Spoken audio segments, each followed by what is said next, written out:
So where we had left off last time with the digestive tract, we'd actually gotten down into the large intestines, and we had presented this slide which summarizes our fluid intake. Our outside is largely impermeable, meaning we don't really absorb a lot of fluid for our daily upkeep from the outside. It's our digestive epithelia that provide us with our water for hydration. So for an average person, this is a balance sheet that shows about 9 liters of water intake per day. Now that's not always liquid water.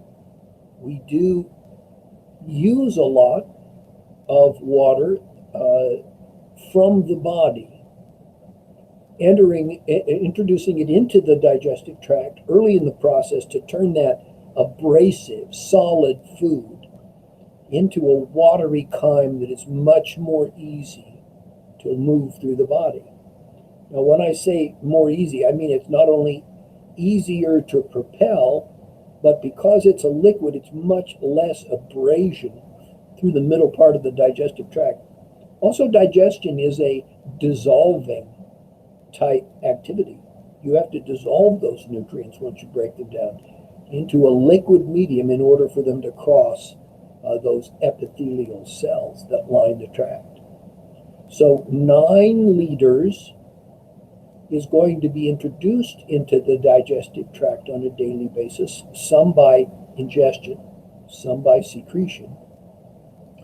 But after the nutrients have largely been extracted through the digestive tract, and most of that occurs in the small intestine, we're going to reclaim that water. We're going to basically reach out and pull it back into the body so that our actual net intake and loss is much less than 9 liters. So we're going to regulate that water, and we do have critical levels of dehydration or hyperhydration. But in general, here's the balance. Food and drink, we take in about 2 liters. Saliva is the first diluter, the first lubricant that is introduced into this digestive stream. And about 1.5 liters comes just from the saliva every day. Gastric secretions, another 1.5 liters, making our total in the stomach about 5 liters. And as that chyme moves out, we're going to be adding here in the duodenum, that upper part of the small intestinal tract. We're going to add more of 1 liter every day of bile from the liver. Now that bile is secreted by the liver, but held in the gallbladder and then squirted in. And that's in episodes. This is going to occur when food enters the stomach and enters the small intestine. We're going to start to squirt that bile in the post-absorptive state between digestion and that fasting period before the next meal. Of course, we're not going to be secreting that bile. The pancreas is going to match the liver and gallbladder with another liter of pancreatic juice, and we call it that because it is so diverse. Here we go back to an early lesson. Chemistry is specific. So when you're breaking down a polysaccharide, you have to deal with the particular bonds in that polysaccharide. Because they're made of different monomers, you often have to have a specific enzyme to break that bond. So for example, sucrose is a disaccharide. Maltose, malt sugar, is a disaccharide. Lactose, milk sugar, is a disaccharide. And every one of them has their specific enzyme. In this case, sucrase, maltase, and lactase. 3 enzymes that are there only to break those disaccharides into monosaccharides that can be handled by the cells. So this is going to be the more diverse fluid the pancreatic fluid added in here. We're going to get intestinal secretions that are added along the way. This is the mucus and its water base that is constantly being secreted through the small and large intestine to liquefy, to lubricate, and to keep that material moving in the presence of these contractions of the intestinal wall. Now, showing here is the water reabsorption, and the small intestine. By the time we get to the middle of the small intestine, we've added up about 9 liters of additions, and we're going to take about 7.8 liters back out, leaving only 1,200 mils in the lower small intestine and in the large intestine.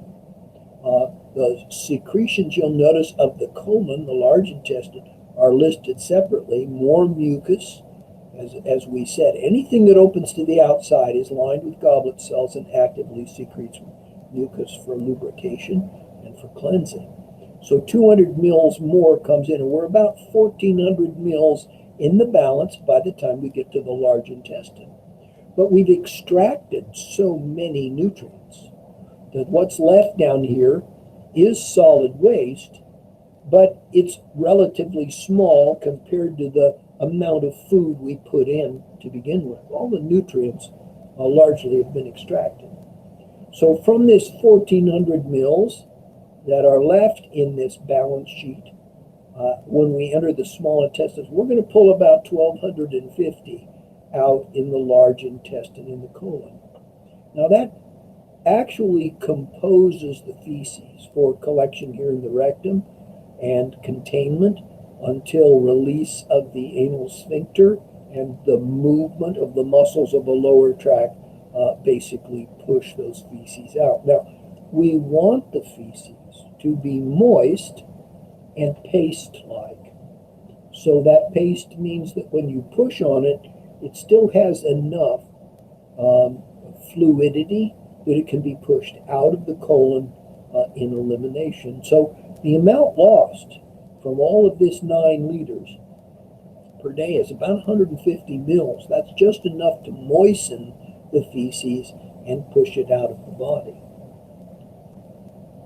Now, we talked about the general progress of absorption of nutrients and made the point that almost all the nutrients, the great majority of it, absorbed here in the central portion, the small intestine. But we have to put an asterisk by that statement because it's not exclusive. We do find that certain dietary components are absorbed in part in other places. One of the things that is true is that alcohol, ethyl alcohol, begins to be absorbed right here in the stomach. 20% of the total intake will enter the bloodstream here in the stomach.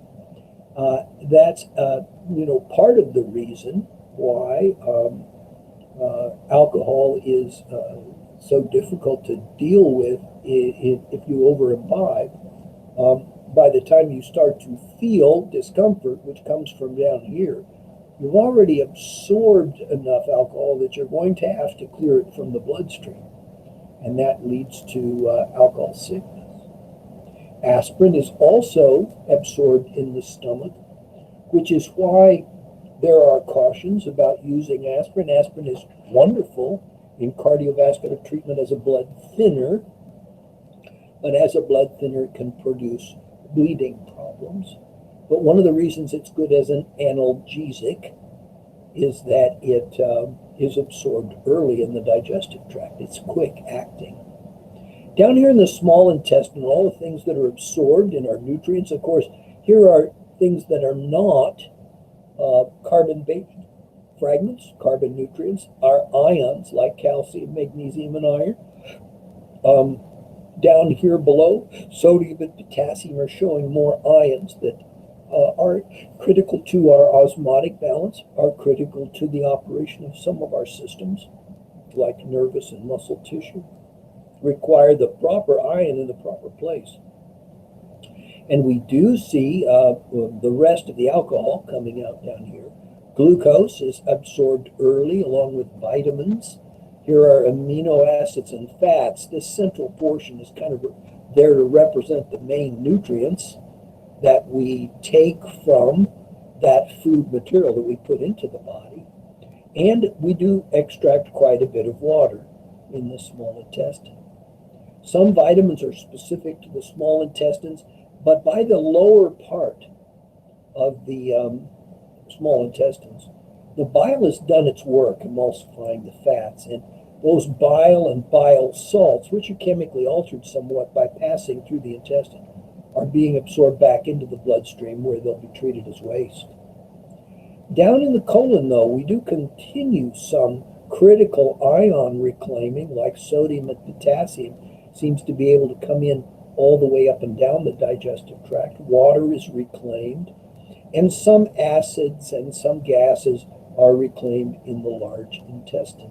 So what's left behind, feces, is really the indigestible portion of our food, which flows through this one-way tract, this tract with an entrance and an exit, and is eliminated from the body because there's no real chemical use for it. Now, whenever you have flow like that, the system of digestion is there to nourish us, but once things are flowing through, other systems have kind of tagged on to this system, and they will put things like cellular waste or chemical waste of other activities in the body into this digestive tract for elimination. So you will see, for example, the breakdown products of red blood cells, and especially some of the hemoglobin, some of the urochrome that comes from the breakdown of bile salts are all introduced back into the lower part of the digestive tract, where it has an effect on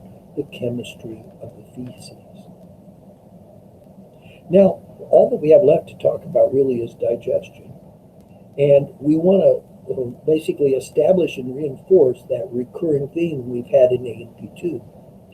In A&P1, we looked at the body-wide, the global regulating system, the central nervous system and all of its nerves, the afferent and efferent nervous system, has an influence over the entire body. The endocrine system is a chemical system that has influence on chemical receptors throughout the entire body.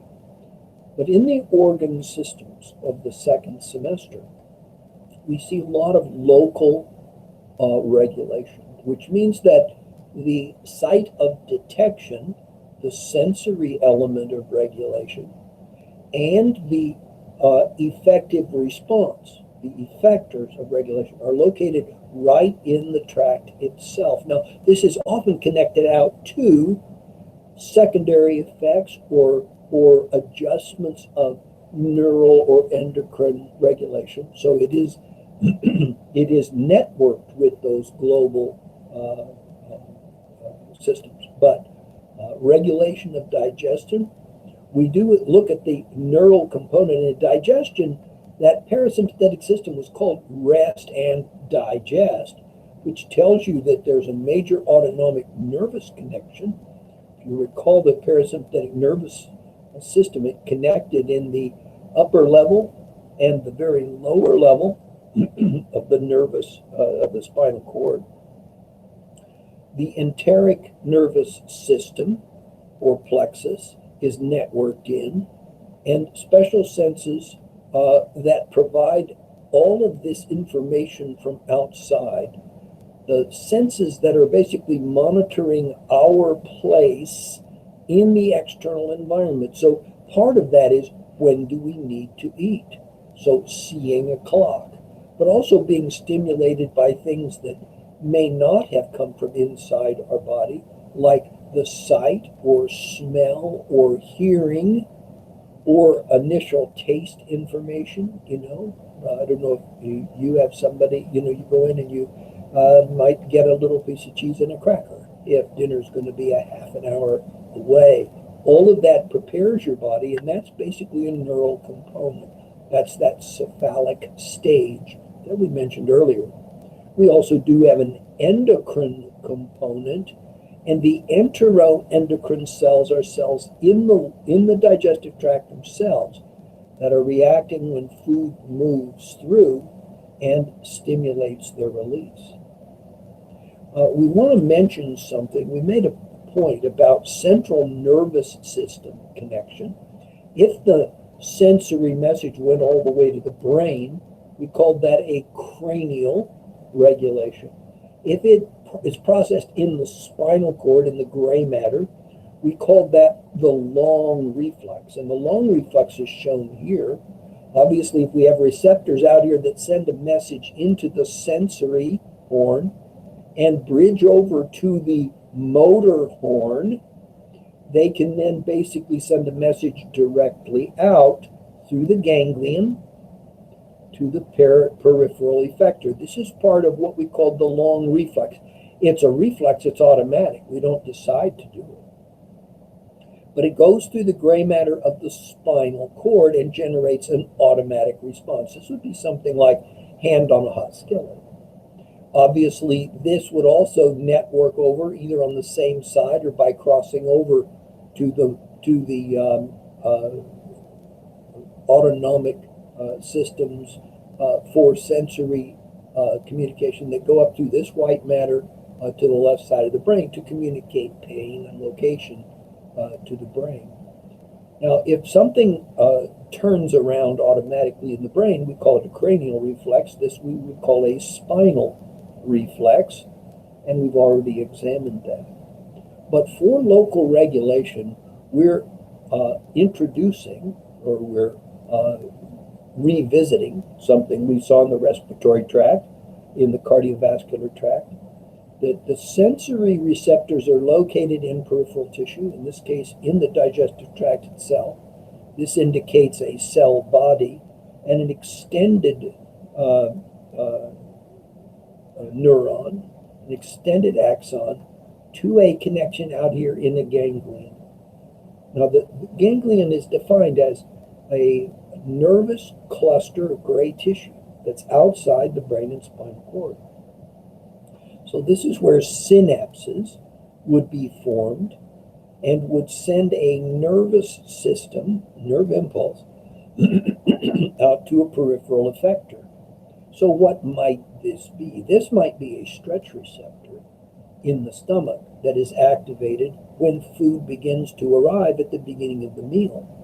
It's going to come out here to a ganglion, to gray matter outside the spinal cord, and send a message to the muscles that are in the wall of the stomach to begin their mixing waves. We call this the short reflex if it's a peripheral ganglion or a piece of gray matter outside the central nervous system. This nervous regulation depends on these networked nerves right here called the mesenteric plexus, so connecting effectors in the digestive tract. Remember, there were only 3 kinds of effectors.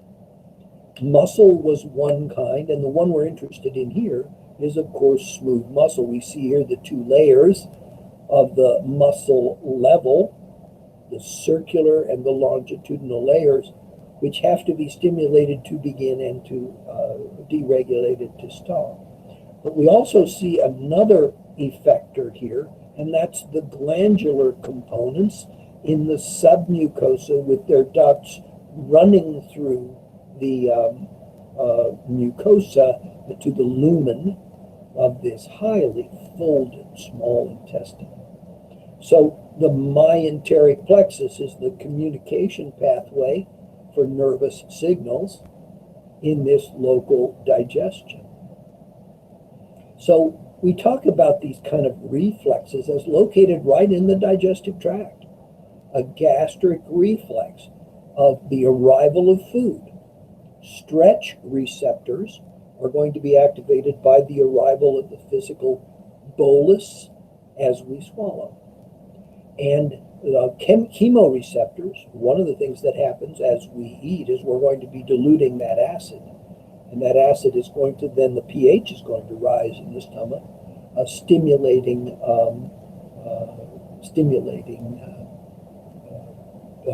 acid receptors. So we have these reflex signals coming out through the myenteric plexus and stimulating motility waves, stimulating secretions. The gastroileal reflex, which follows the food through the small intestine and into the large intestine and around to the rectum.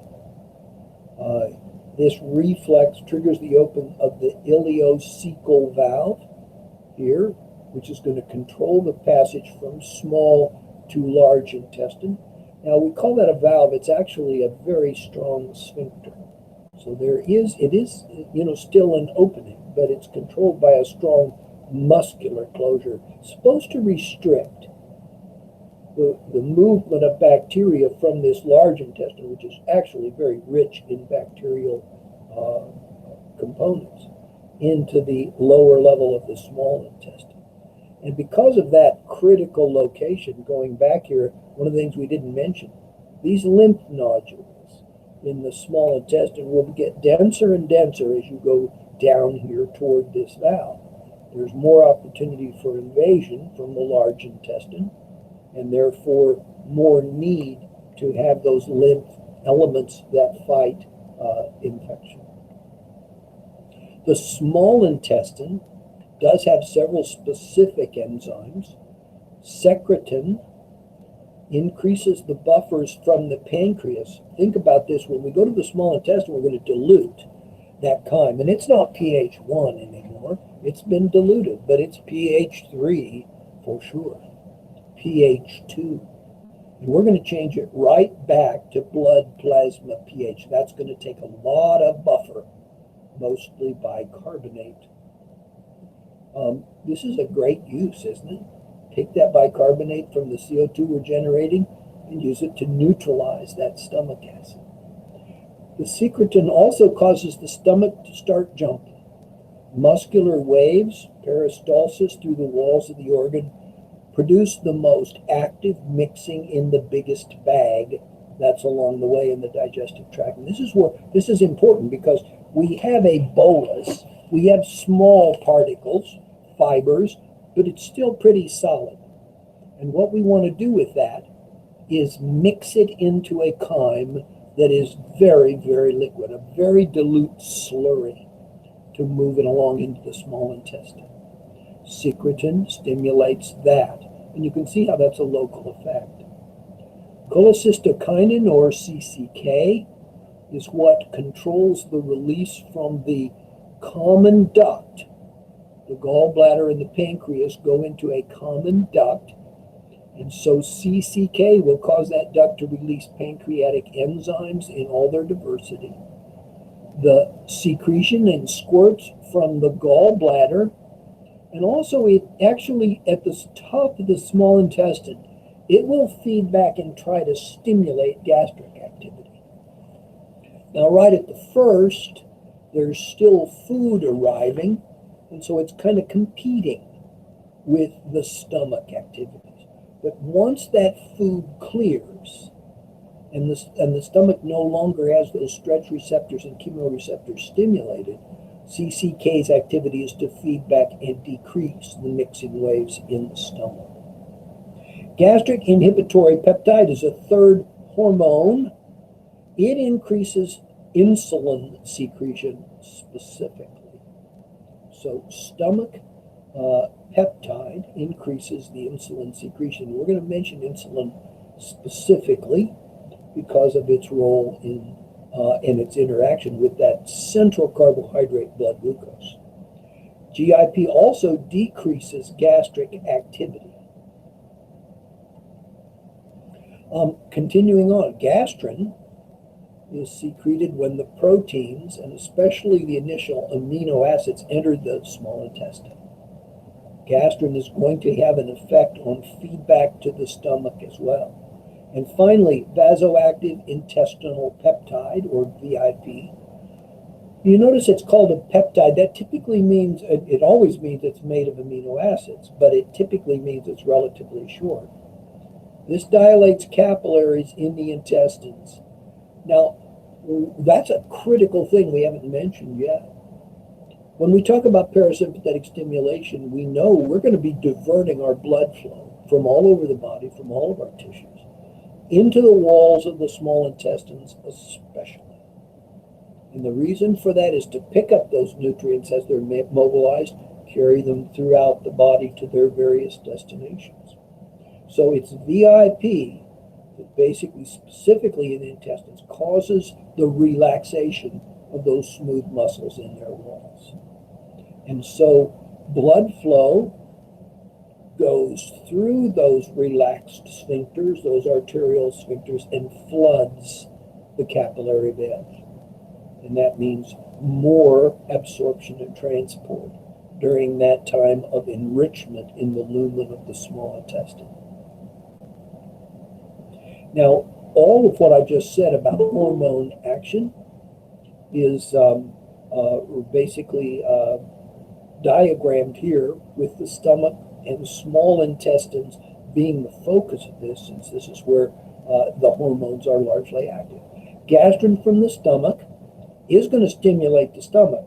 It's going to increase acid production. As acid is released, more acid is produced constantly as long as this food arrival continues.